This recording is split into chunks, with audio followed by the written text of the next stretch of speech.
On Monday, 15th July 1912, a young woman was found strangled on the beach at Yarmouth in Norfolk. It was the second murder under similar circumstances at the same place. She had been strangled with a bootlace, along with black cotton stockings tied tightly round her throat, in reef knots. Dora May Gray had been abandoned by her mother, who was a waitress at a Peterborough hotel, when she was just months old, and she'd lived with her 2 aunts. By the time she was 18, she was working for Mrs. Myuu, who kept a boarding house in the seaside town at Manby Road, looking after her 2 small children. The previous Tuesday morning, Dora had received the mail for the house from the postman and said that one of the letters was for herself from Fakenham. According to Mrs. Myuu, she received letters 2 or 3 times a week, but that was the first time she'd mentioned where any had come from. After she read the letter, she put it in her pocket, but was seen reading it several times during the course of the day. Mrs. Myuu speculated that it was a letter from a sweetheart in Norwich, but Dora never said. The police, however, tracked down its author, a young admirer who had met her while on holiday, and he was eliminated as a suspect in the case. At the room where Dora stayed, in her aunt's house, police found a photograph at the back of a drawer showing Dora wearing a straw hat, low over her eyes, and standing next to her was a young man wearing a yachtsman's uniform. It had not been taken by a professional photographer, but it was clear that it was indeed the dead girl. But what wasn't so clear was who the young man was. Police were anxious to trace him, as it had only been taken 3 or 4 weeks beforehand, but not in Yarmouth. Police, having been informed of the letter too, focused their attention on Norwich, Fakenham and Melton Constable to try and identify the man and the origins of the letter. They did trace him, and he too was eliminated from their inquiries. By this time, a grim memorial had been erected on the sand around 6 feet long, with an irregular headstone, which was inscribed with black pencil, "Dorothy Maud Gray, may she be revenged, 15th July.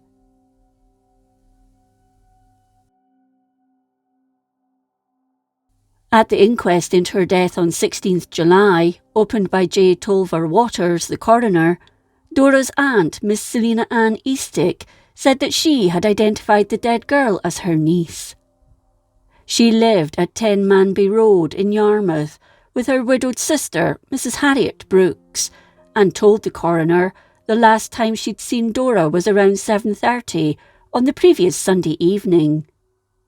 She had told them she was going for a walk and wouldn't be late. She said she was very cheerful, but alone when she left. She never returned. Both Selina and Harriet stayed up all night, anxious about her, but when she was in the marketplace at around 8:30 the following day, she heard about the body on the beach. Then in the afternoon, read about it in the newspaper. She went to the police station where she was shown some clothing. She identified it as her niece's, then was shown into a room where she identified her body. Police Sergeant Herring then told the coroner about the ligatures. The lace had been removed from one of Dora's own shoes and wound round her neck twice, then it was tied tightly in a reef knot at the front. One of her stockings had also been wound round her neck twice and tied tightly, again in a reef knot at the front, the kind used by sailors. There was no sign of a struggle.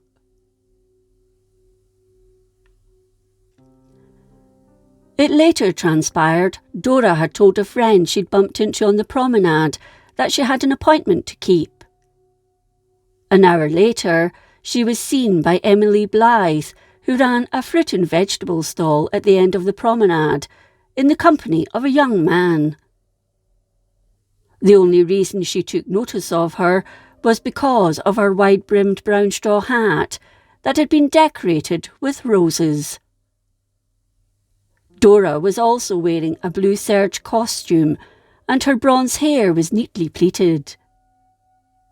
She described the young man as about 20 years of age, fair, clean-shaven, and dressed in a grey tweed suit. He was about the same height as Dolly, as she called her, 5 feet 4 inches, but he was a stranger in the town. They were laughing and talking, and Dora called out to her cheerily, "Good night." At around 5 a.m. the following morning, Carters, William Smith and David Docra, who were driving along the beach road, saw the body of the young girl lying on her back, side on to the sea. At first they thought she was sleeping, but then they realised she was in fact dead. One of the men stayed with the body, while the other met Sergeant Herring while on his way to the police office. He told him what they'd found, and a message was sent to the police station. Chief Constable William Parker and Chief Detective Moore drove down to the beach, and the investigation into the murder got underway. The body remained in situ until the police surgeon, Dr. Thomas Lettuce, had examined it. The patent-tip shoes lay near the body, and her hat remained on her head. On her wrist were 2 silver bracelets, and she still wore a small silver heart-shaped ring with the initial D inscribed on it. Her gloves were found rolled up in a ball around 300 yards away. Where she lay on the shingle beach, there was no disturbance in the sand, but Dr. Lettuce did find blood on her cheek from a nosebleed, and found the mark of a thumb on her body. There were no other marks or bruises on her, apart from the slight marks on her throat and small scratches on her chin. Police theorised she may have been driven to the spot in a car or on a cart, but what really baffled them was how she died. Her assailant never hit her or caused her to become unconscious, so how did he get the stockings and lace off her? Had he suggested paddling, perhaps? Had he then caught her unawares as soon as she took the stockings off? The problem with this was that there was no struggle.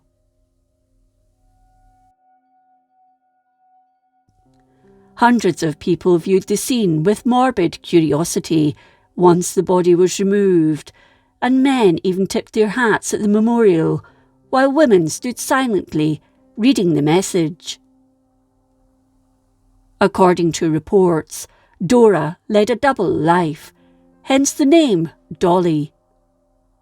When not working, she would dress up in her best clothes and was acquainted with men who drove cars as well as yachtsmen. She had refined manners and would sometimes travel to Norwich, but would never stay away overnight. Over the few months before her death, she was seen walking out with different men on a Sunday evening, and told some of her friends that a few of these men were well-to-do, and she'd been on their yachts up at the Broads. She also took 5 days' holiday from Mrs. Newman's about 3 weeks before she died, but she never told her aunts. She would make up her past to her friends, telling them different stories about her parentage, and because of the way she handled herself, they didn't even know she was in service. She was described as a bright girl and was good at her work, but kept herself to herself.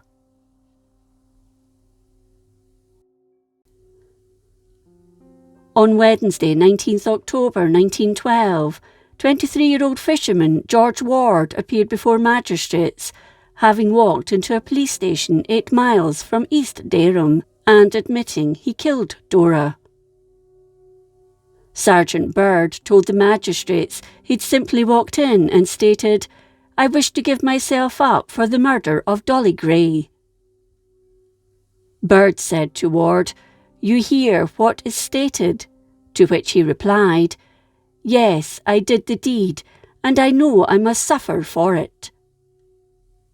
He was remanded in custody, but it soon transpired he'd been arrested on 14th July by Constable Taylor at Holbeach in Lincolnshire for begging.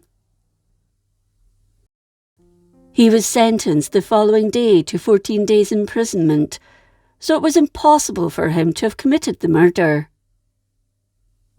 He was subsequently discharged.